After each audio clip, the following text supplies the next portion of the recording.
Usapin pa rin po ng PUV Modernization Program ng pamahalaan. Atin pong pag-uusapan kasama ang Pangulo ng Liga ng Transportasyon at Operator sa Pilipinas o LTOP, si Ginoong Orlando Marquez. Ka-Orlando at magandang tanghali po sa inyo. Magandang tanghali po sa inyo at magandang tanghalian po sa mga nanonood at magandang tanghali Luzon, Visayas, Mindanao at saka sa buong mundo. Magandang tanghali po. Okay, ito po maganda sa tanghali talaga itong topic natin. Mainit-init Sana pa, maganda, no? sana maganda yung ipaparating natin sa mamamayan. Opo, una po sa lahat, Kalando, kamusta na po ba yung mga consolidated at yung mga kooperatiba sa ilalim ng Liga ng Transportasyon at Operator sa Pilipinas mula po sa pagtatapos o yung deadline ng consolidation last year po? Maganda po yung layunin at saka yung maganda naman po yung average noong ating consolidation program sa mga nag-consolidation. Kaya dito lang po ay kailangan talaga na i-study natin na mabuti. Pag-aralan mabuti at number one ay unahin natin yung mga lugar na tinatawag dahil ang importante dito para ma-solve yung problema ng traffic, yung mass transport system dapat po ay maipatupad dahil binipisyo yan ng buong sambayan ng Pilipino, lalo na sa mga manggagawang Pilipino, mga riders natin. Kalando, kamusta po ba sa ngayon yung mga ruta ng inyong mga jeep? Wala po ba naging kakulangan sa mga sasakyan? At paano po naka-apekto nga yung mga consolidation nito? Lalo na dun sa mga hindi pa nakaka-submit na mga kailangan nila i-submit as of today. Actually kung sana ay hindi naman may paliwanag ng mabuti, hindi ko naman sinasabi na hindi nagpapaliwanag. In fairness kay Secretary Bautista at sa kay Chairman Guadis, napakaganda yung kanilang mga pagtanggap sa mga tao dahil nagpapaliwanag sila ng bawat region. Pero bago sana tayo lumahat po dahil katatapos lang yung aming meeting sa Kongreso, ay pasalamatan ko ang ating Speaker of the House, lalo na sa ating Pangulo, dahil talaga yung desisyon ng Pangulo para sa amin na gusto mag-modernize, napakaganda para sa bayan. Yung modernization dahil lahat ng mga bansang mauunlad, nagmo-modernize. Kaya nga sabi ko, binibiro ko yung aking mga kasamahan ng mga driver. Pag pinagtataguan niyo ang misis ko, pumupunta kayo sa air condition. Bakit yung panghanap buhay niyo at sinasakyan ng trabahador? Bakit ayaw niyong i-improve? Ito, Kalando, sa mga nagtatanong na bakit kailangan nating i-modernize? I mean, that's the common question eh. Para kumbaga, kunyari, kung ako driver, gumagana naman yung jeep ko, di ba? So, bakit kailangan? Ipaliwanag po natin Sorry sa po, kanila. natatawa po ako dahil unang-una kasi dahil nga sa kakulangan po ng edukasyon. Halimbawa, yung jeep niya, siya yung driver, siya yung operator. Nakita na niya na umuusok na bugal-bugal na maitim. Nakakaibigay ng kalikasan natin. Namamatay, di ba? Hindi bale sa akin. Kung yung sanang operator driver ang hikain at magkaroon ng TB, okay lang sa akin. Kaso mamamayang Pilipino ang nagkakasakit. Kaya ako po ay umaapila sa ating mga kababayan na ang Public Transport Modernization Program nagawa yan sa Amerika, sa Japan, sa Korea, sa lahat na maunlad na bansa. Tayo na lang po ang nahuhuli. Huwag sana tayong nakangiti, nakatawa hanggang tinga ang tawa mo pag sinabi sa iyo, only in the Philippines. Dahil nga, only in the Philippines, ang bulok na karag-karag na umuusok ng itim sa kalsada. Pero Kalando, meron po kayong naging karanasan dito po sa purchase ng modern units? Kasi ayon sa DOTR po, basta nakasunod sa kanilang standards, maaari pong kumuha ng kahit na anong unit sa kahit na anong manufacturer. Tama po ba? Tama po, ma'am. Dahil unang-una wala sa mandato ng DOTR, LTFRB, na sila po yung magtulak. Pero ang napakasakit sa puso ni Orlando Marquez, ako po yung nag-innovate ng jeep na air condition. Ako po yung nag-design, ako po yung gumastos, ako po yung nangutang para maipakita ko na nung pinagtatawanan ako dito sa jeep na air condition na ginagawa ko, ipinatunayan ko sa buong Pilipinas, sambayan ng Pilipino, na ito po nung aking sumama sa kampanya ni Presidente Ferdinand Bongbong Marcos Jr., ginamit ko po yung jeep natin na air condition. So nakita niya Kaya dito tandaan natin po, ang pambansang panlupang sasakyan ng Pilipinas ay jeep. na simula po nung after World War II, yung lahat ng basura nila na owner type jeep, yan po yung kinalikot ng sambayan ng Pilipino na mga matatanda na lulo natin. So ito po yung katuwang ng gobyerno na umangat ang ating bansa. Gumanda ng ekonomiya na ito pong jeep na ito na naghirap sa lahat ng mga liblib na lugar na kakalsadaan, na lubak-lubak. Yan hong jeep ang nagtiyaga. Kaya ang aking pakiusap, apila ko, ay buong sana at pinapasalamatan ko po ang buong Kongreso at Senado na sila po ay nakasuporta sa pambansang panlupang sasakyan ng Pilipinas. Thank you po, Mr. President.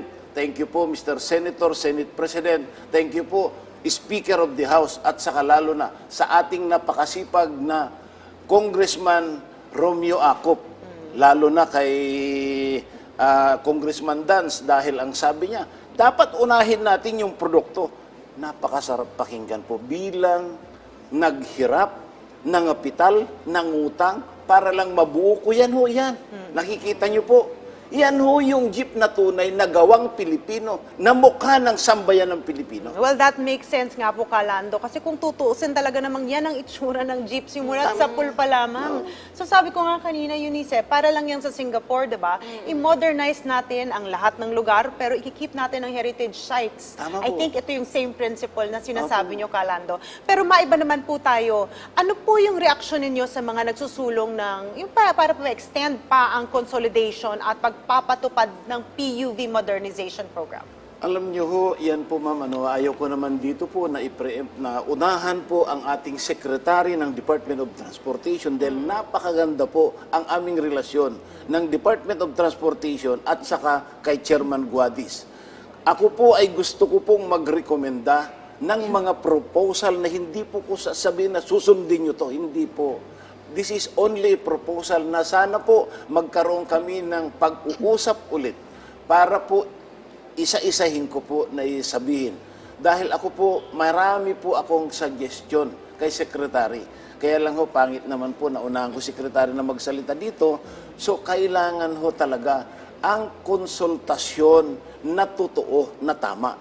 Dahil po, yun po yung totoo na makabuo tayo kahit batas. Magkaroon ho tayo ng konsultasyon yan.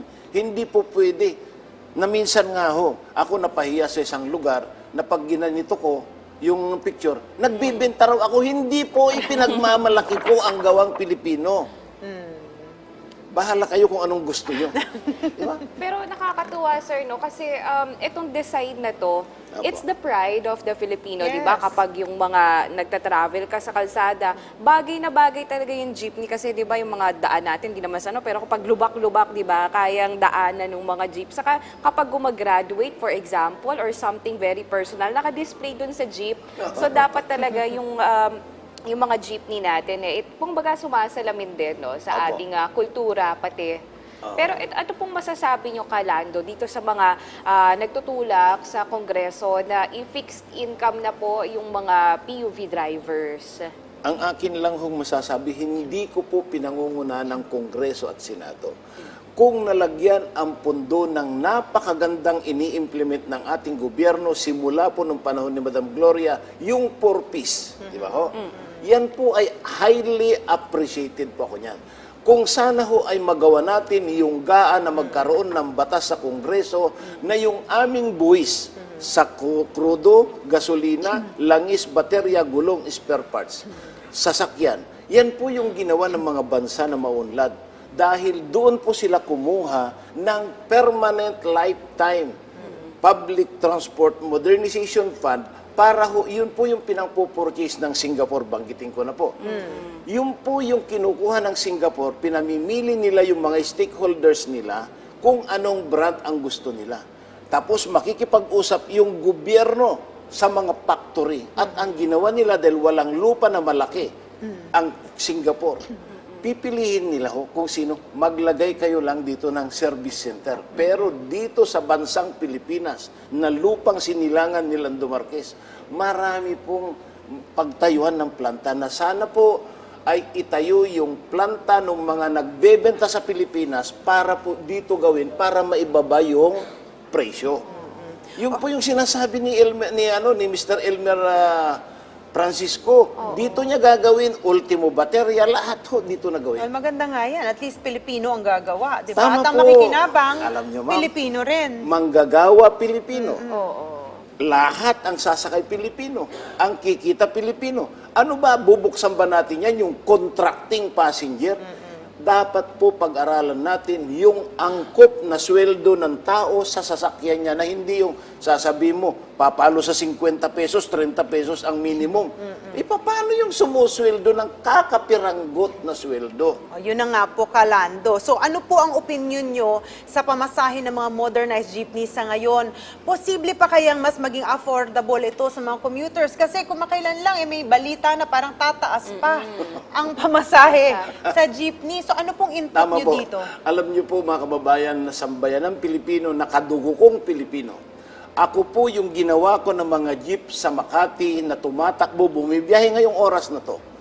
Kung magkano po yung presyo ng pamasahe sa ordinary, 2 beses na po, hindi po kami nagtataas ng pamasahe dahil nga po, nakukuha namin yung volume na sumasakay sa amin. Kaya nga po sinasabi ko po, yung sistema ng mass transport system, maganda na po ang ating mga train, MRT, LRT, PNR. So dapat unahin natin yung mga interconnectivity routes sa mga main thoroughfare para po pupunta sa mga sulok-sulok ay air condition na maservisyohan natin yung mga ating manggagawa na yung pong nagdadala ng tag-iisang kotse, hindi na po magdadala yung sasakay sa habal-habal, nandoon na yung air condition. So mariresolve natin yung problema ng traffic and at the same time, mababawasan natin, mapapaliit natin yung butas ng bulsa ng mamamayang Pilipino. Again, that makes sense kasi kagaya nga sa ibang Asian countries, 'di ba? Like Hong Kong, Singapore, and other, Japan, 'di ba? Mass Maganda ang transport. mass transport system nila na hindi na masyado talaga nagdedepende sa ano.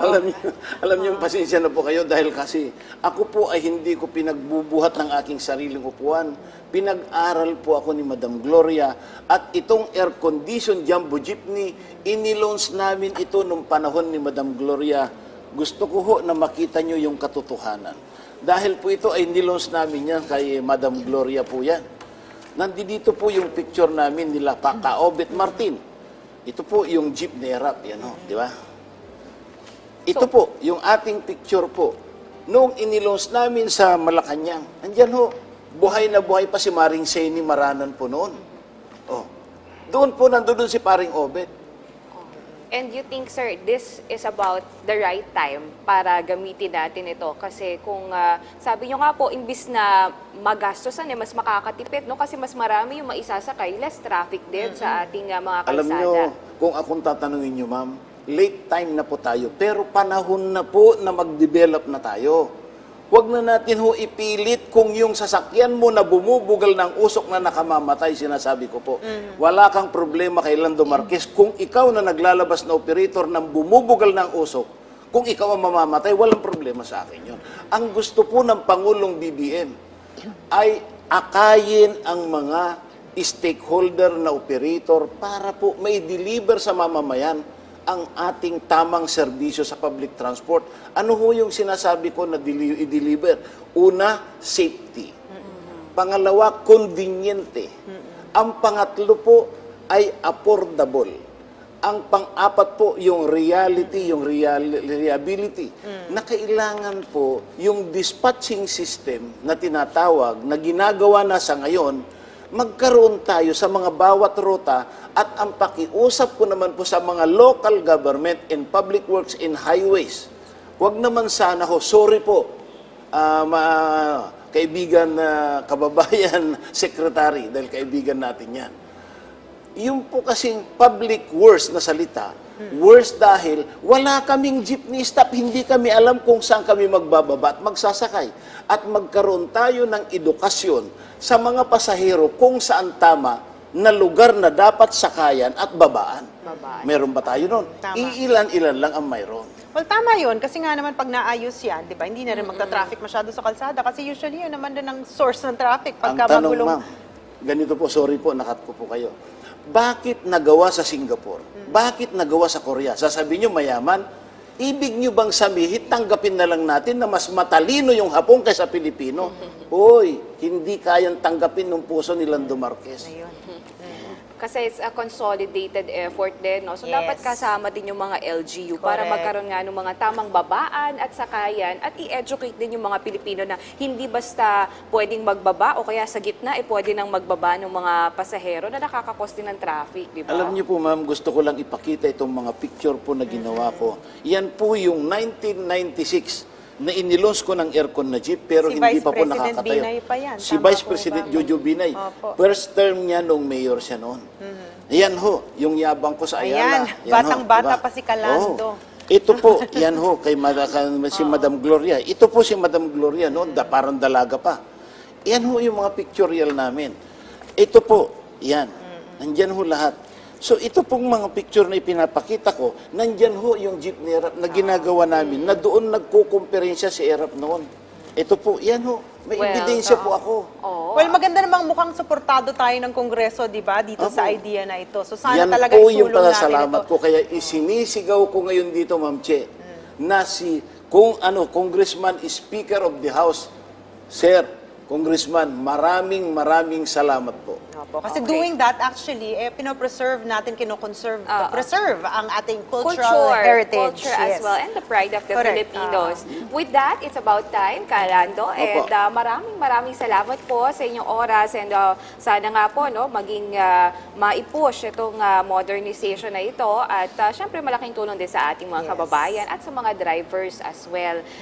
Inyo po napakinggan si Kalando Marquez, ang Pangulo po ng Liga ng Transportasyon at Operator sa Pilipinas, so ELTO. Salamatan ko lang, Ma'am, yung ating mga nanonood. Lahat po ng aking mga kasamahan sa Liga ng Transportasyon, kahit hindi ko kasamaan po, ako po ay pasensya na kayo kung anong nasabi ko na mali. Pero ang aking pinaninindigan dito, na ang pambansang panlupang sasakyan ng Pilipinas na kasabay sa pag-unlad, sana po huwag natin alisin. Nananawagan po ako kay Secretary Prasco ng yung Department of Tourism, na sana ho yung lahat ng tourist spot natin na lugar ay mayroong jeep para makita ng mga tourist natin, dahil kilala tayo sa iba't ibang bansa sa buong mundo sa larangan ng transportasyon, jeep lamang po ang mukha ng Pilipino. Pambansang panlupang sasakyan indeed.